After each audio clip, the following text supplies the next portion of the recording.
Hello, Allison Kirak from Stitched Real Estate Transaction Coordination Company here, and I am back with a new video for you guys today, which is all about the top complaints real estate agents have about transaction coordinators. So if you've seen the title of this video, today I'm highlighting the top 3 complaints I hear from agents who've left a TC because they weren't happy with their services.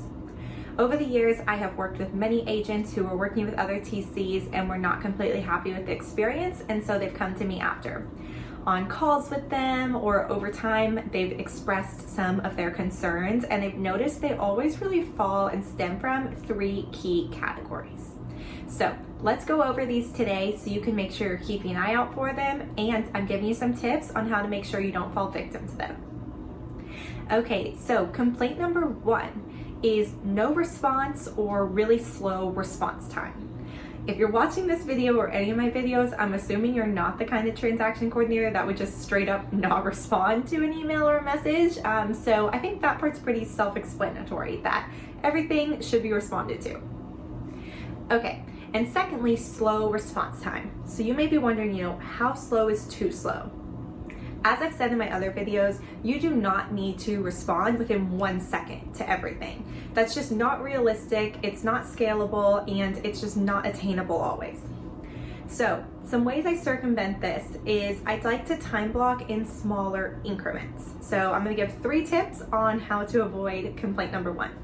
So the first one is to shorten your time block windows. Obviously, I preach a lot about time blocking. I believe it is super important. Sometimes you do have to put the notifications away and do a little bit of deep work, but otherwise you're just not gonna get anything done ever. So you're gonna be living in a vicious cycle of responding. But I think in a lot of other industries, they may say, okay, deep work for 4 hours, something creative. That's just really not possible as a transaction coordinator because there's so many moving pieces to a real estate transaction and so many new things that can come up throughout the day. So time block in shorter increments. I never really ever time block for more than 2 hours, but to be honest, it's usually more about 30-minute or 1 hour increments that I'll work in before I'm checking my messages. So, setting shorter time blocks throughout the day, maybe you do 30 minutes in the morning, an hour mid-morning, 30 minutes around lunch. Also setting regular intervals of when you check your messages. So you could also set up your schedule where I check messages first thing in the morning, right before lunch, right after lunch, and right at the end of the day. That's 4 times throughout the day, which means regularly messages are getting responded to and read. That should be plenty enough to suffice an agent. Also, I do sometimes say, and I do agree with this, maybe checking your text messages more often than your emails. Sometimes you will get an email that's not relevant to you, or you just need to file a document away. It doesn't necessarily require a major response. But text messages, especially from the agents themselves or like from a buyer or seller or a phone call, a lot of times those are a little more of a priority. So maybe we check our messages every 30 minutes and then our emails every hour, 2 hours, etc. So, really don't need to be immediate, but having some type of system in place that you're regularly checking and responding to the messages at least a couple times a day, in my experience, that satisfies the agents. I think when they say slow, too slow, they're responding to maybe 4 or 5 hours or not until the next business day or something like that. So you don't need to worry about being constantly on it. Just make sure you're checking and responding regularly throughout the day. Okay, and tip number 2 to circumvent this is even if you can't do something right that second, go ahead and give it a quick response.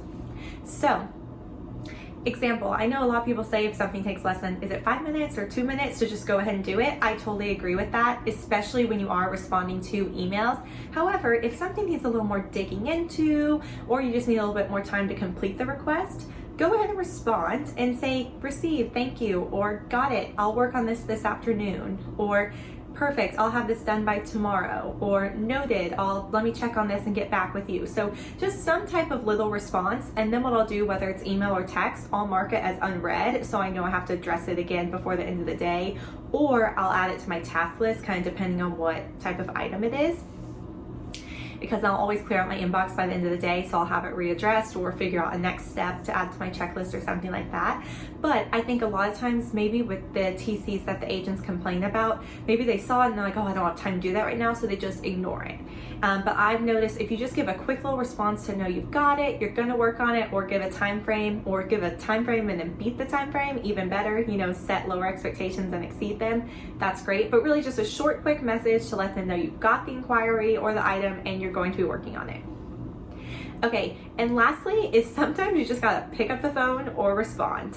So, like I said, time blocking is ideal, right? But it doesn't work for every second of every day.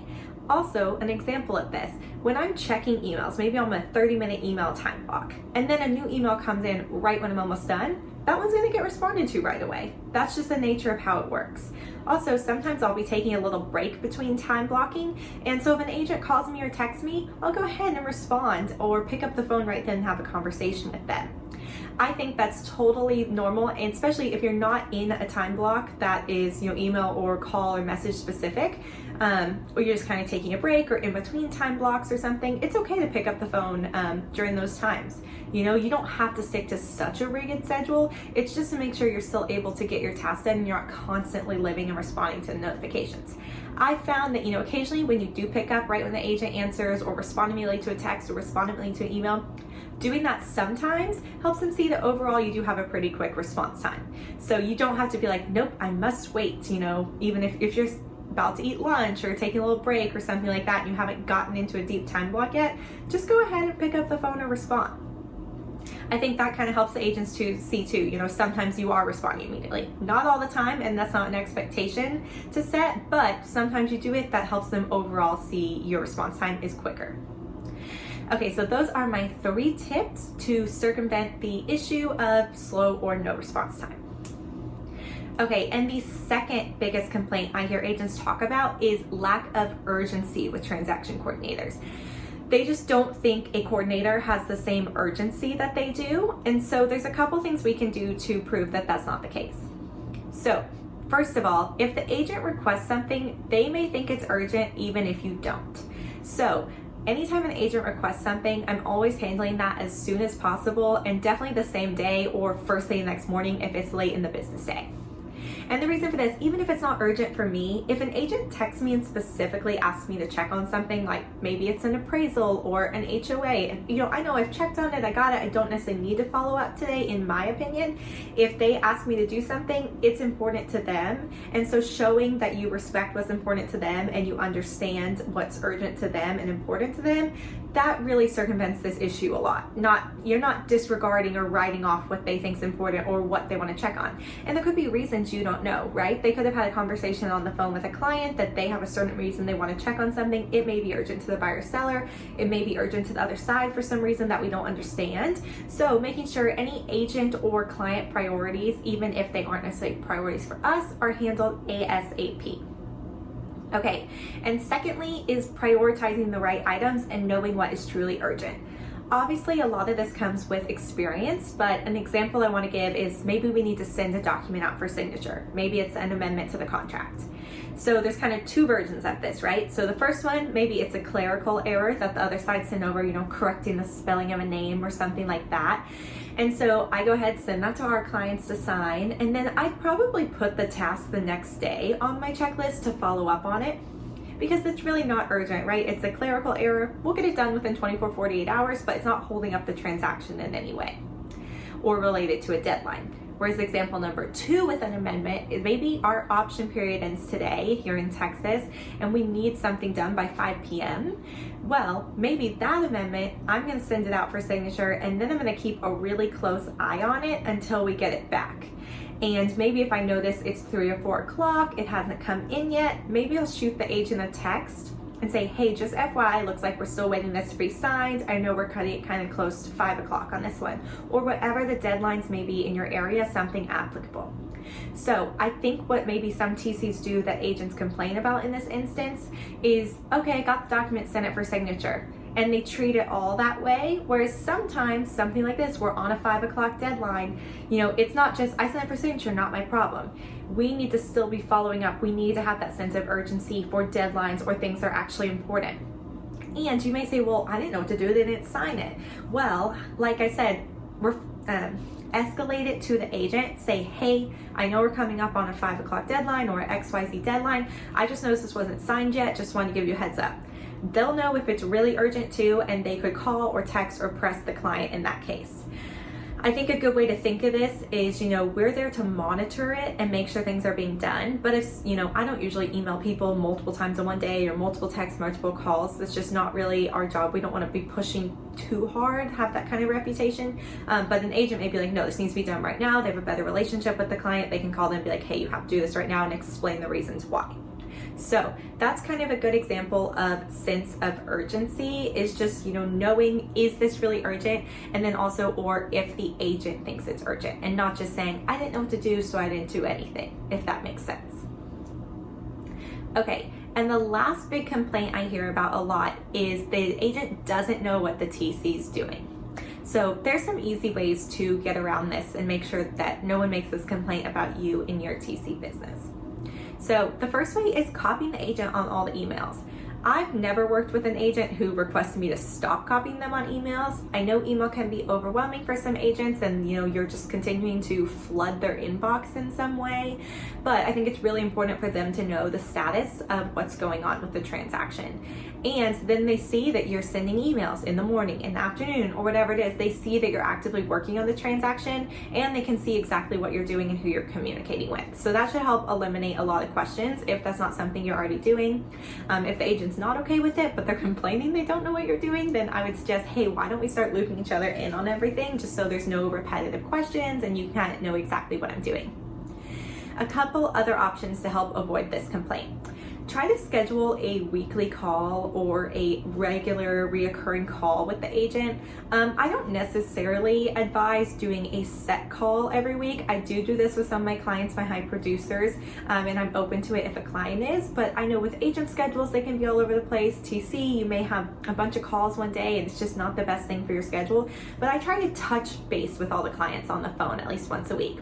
I'll get them a call when I'm available. If they can't answer in chat, then I'll wait for them to call me back when they have time. I'll make some notes to go over where all the transactions stand. And I found even talking just like once a week or even every other week or every 10 days, it really makes the agent feel more in the loop. They know exactly what you're doing. They're able to get all their updates at one time. And it really just helps establish trust and everything as well. Also, if you find an issue with an agent you feel like is micromanaging, I've found over time that gets better with trust and just more time getting to work with each other. So I would give it a little bit of time before you maybe question it or try to find a solution about the micromanaging if you feel that way. Okay, 2 other tips for this. So we don't want to add too many special items for our process to our processes, but if you notice an agent really is micromanaging or they feel really unsure about what exactly is being done, you could send them some type of recap at the end of the day or the end of the week or something like, hey, this is what we did this week, this is where the transactions stand before the weekend, etc., etc. Now that is a little extra work on your part. It's not something I've really actively done for that reason, because I found copying the agents on emails and doing calls with them and all those other things, they feel good and in the loop, like they know what's going on. But if you have an issue with an agent, maybe that could be a good solution. And lastly, using your CRM. Most transaction management systems have a way to add agents to it where they can go in and access it. I've shared before, I feel like a lot of them don't, just because learning another system, remembering another password, doing something, if they trust their TC, they're like, I don't need to mess with it, which is great. But if they're newer to working with TC or newer to working with you, or they're just the kind of agent that gets a little more hesitant about knowing exactly what's been done, having a CRM where they can access the files could be really helpful.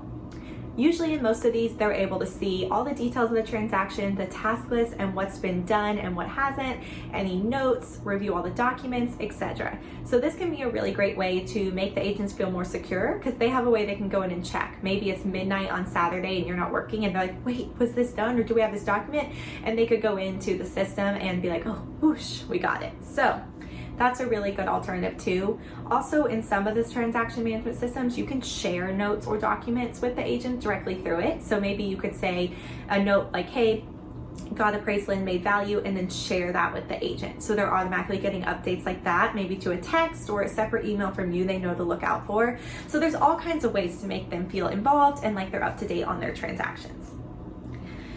Okay guys, those are the top 3 things and my tips to avoid them. So those are kind of the complaints that I often hear over and over again. People have asked me, what are common mistakes TCs make and things like that. And so these are kind of some big overarching themes I hear often and some tips I've found to avoid those issues and keep the agents happy so no one's complaining about you. I hope you guys enjoyed this video. I'd love to hear if you have heard other complaints over and over again. That way we can all work together as an industry to get better and better and avoid these complaints and other types in the future. So I'd love to hear your comments below. Also, any questions for me, always comment below. I love hearing from you guys. Hope you enjoyed this video. If you did, please like it and subscribe to my channel. We've got some great more content coming for you guys. Thanks, y'all.